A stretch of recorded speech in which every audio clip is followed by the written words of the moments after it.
Assalamualaikum warahmatullahi wabarakatuh. Perkenalkan, nama saya Indah Trutamia Rahab dengan NPM 192114772. Saya mahasiswa farmasi di Universitas Muslim Nusantara Al-Wasliyah Medan.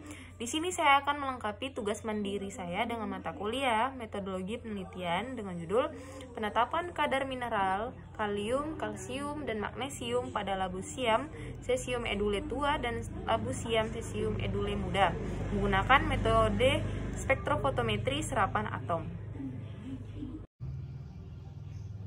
Latar belakang penelitian, labu siam adalah salah satu tanaman subtropis yang buahnya sangat banyak digunakan sebagai bahan makanan. Namun labu siam ini sendiri mengandung getah yang memiliki aktivitas protease karena memiliki getah yang lengket dan memberikan rasa yang sedikit gatal. Penentuan kadar kalium, kalsium, dan magnesium dapat ditetapkan karena dengan kadarnya spektrofotometri serapan atom, spektrofotometri visible, gravimetri, dan titrasi kompleksometri. Analisis mineral kalsium, kalium, dan magnesium pada penelitian ini menggunakan spektrofotometri serapan atom dengan nyala udara asetilen, karena metode ini dapat menentukan kadar mineral tanpa dipengaruhi oleh keberadaan mineral lain dan cocok untuk pengukuran sampel dengan konsentrasi rendah. Kekurangan kalium dapat mengakibatkan efek yang buruk dalam tubuh karena dapat mengakibatkan hipokalemia yang menyebabkan frekuensi denyut jantung melambat. Dan kelebihan kalium sendiri dapat mengakibatkan kelebihan kalemia dan biasa disebut hiperkalemia yang dapat memicu terjadinya penurunan kesehatan pada jantung serta apabila konsentrasi yang lebih tinggi lagi akan menimbulkan henti jantung dan fibrilasi jantung. Perumusan masalah. A. Berapa kadar kalium, kalsium, dan magnesium pada buah labu siam muda dan labu siam tua? B. Apakah terdapat perbedaan kadar kalium, kalsium, dan magnesium pada labu siam muda dan labu siam tua? Tujuan penelitian. A. Untuk mengetahui kadar kalium, kalsium, dan magnesium pada buah labu siam muda dan labu siam tua.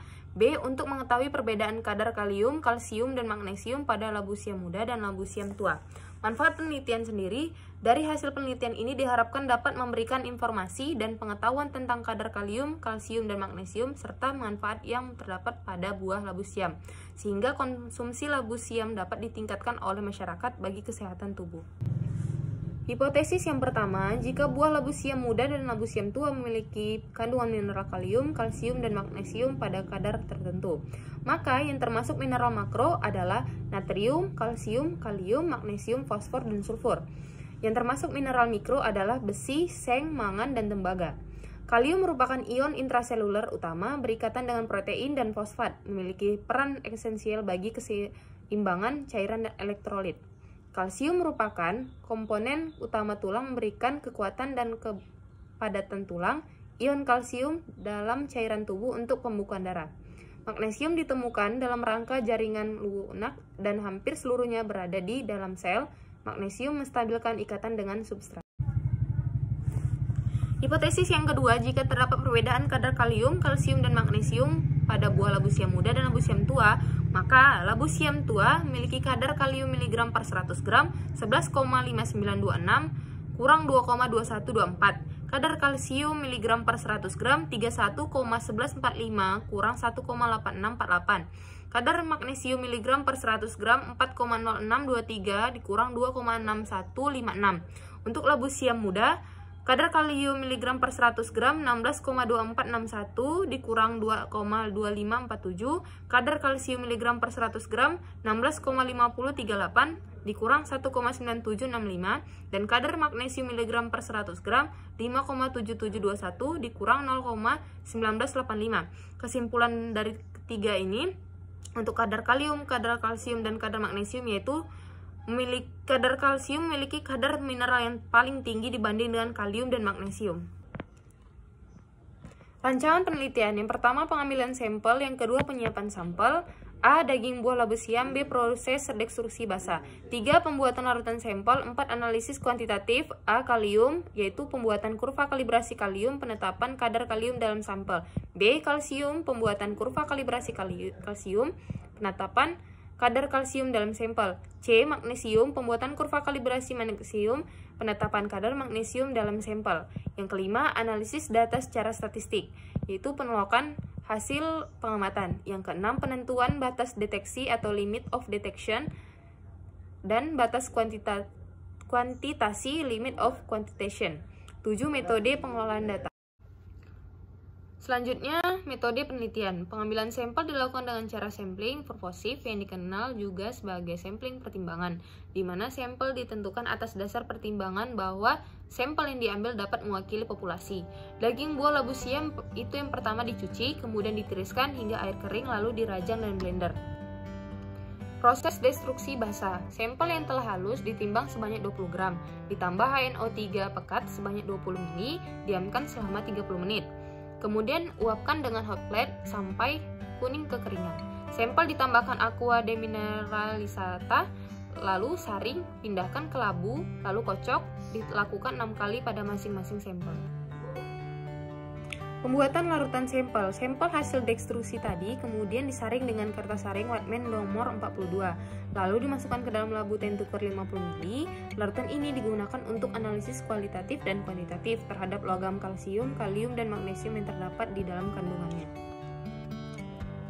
Pembuatan kurva kalibrasi. Yang pertama, kalium. Larutan baku kalium 1000 mikrogram per mili sebanyak 1 mili dalam labu tentukur 100 mili. Lalu encerkan dengan aqua demineralisata hingga garis tanda. Di pipet masing-masing 0,4 mili, 0,6 mili, 0,8 mili, 1 mili dan 1,2 mili dimasukkan ke dalam labu tentukur 10 mili. Diad dengan aqua demineralisata hingga garis tanda. Ukur panjang gelombang 766,5 nanometer. Kemudian ada kalsium. Larutan baku kalsium 1000 per mikrogram per mili sebanyak 2 mili dalam labu tentukur 100 mili, lalu diencerkan dengan aqua demineralisata hingga garis tanda. Di pipet masing-masing 1 mili, 2 mili, 3 mili, 4 mili, 5 mili dimasukkan ke dalam labu tentukur 100 mili. Diad dengan aqua demineralisata hingga garis tanda. Ukur panjang gelombang 422,7 nanometer. Yang terakhir, ada magnesium. Larutan baku magnesium 1000 mikrogram per mili sebanyak 1 mili dalam labu tentukur 100 mili, lalu diencerkan dengan aqua demineralisata hingga garis tanda. Di pipet masing-masing 0,1 mili, 0,2 mili, 0,3 mili, 0,4 mili, 0,5 mili dimasukkan ke dalam labu tentukur 100 mili. Diad dengan aqua demineralisata hingga garis tanda, dan ukur panjangnya 285,2 nanometer. Dan yang terakhir itu ada penetapan kadar kalium, kalsium, dan magnesium. Yang pertama, penetapan kadar kalium dalam sampel. Larutan sampel hasil dekstruksi di pipet sebanyak 1 mili dimasukkan ke dalam labu tentukur 50 mili dan diencerkan dengan aqua demineralisata hingga garis tanda, atau faktor pengenceran sama dengan 50 per 1 sama dengan 50 kali. Larutan diukur absorbansinya 25 dengan spektrofotometer serapan atom pada panjang gelombang 766,5 nanometer dengan tipe nyala udara asetilen. Yang kedua, penetapan kadar kalsium dalam sampel. Larutan sampel hasil dekstruksi di pipet sebanyak 2 mili dimasukkan ke dalam labu tentukur 50 mili dan dicukupkan dengan aqua demineralisata hingga garis tanda. Faktor pengenceran sama dengan 50 per 2 sama dengan 25 kali, lalu diukur absorbansinya dengan menggunakan spektrofotometer serapan atom pada panjang gelombang 422,7 nanometer dengan tipe nyala udara asetilen. Yang terakhir, penetapan kadar magnesium dalam sampel. Larutan sampel hasil dekstruksi di pipet sebanyak 1 mili dimasukkan ke dalam labu tentukur 50 mili dan dicukupkan dengan aqua demineralisata hingga garis tanda. Kemudian faktor pengenceran 50 per 1 sama dengan 50 kali, lalu diukur absorbansinya dengan menggunakan spektrofotometer serapan atom pada panjang gelombang 285,2 nanometer dengan tipe nyala udara asetilen. Selesai. Cukup sekian materi presentasi saya, kurang lebih mohon maaf. Wabillahi taufiq wal hidayah. Assalamualaikum warahmatullahi wabarakatuh.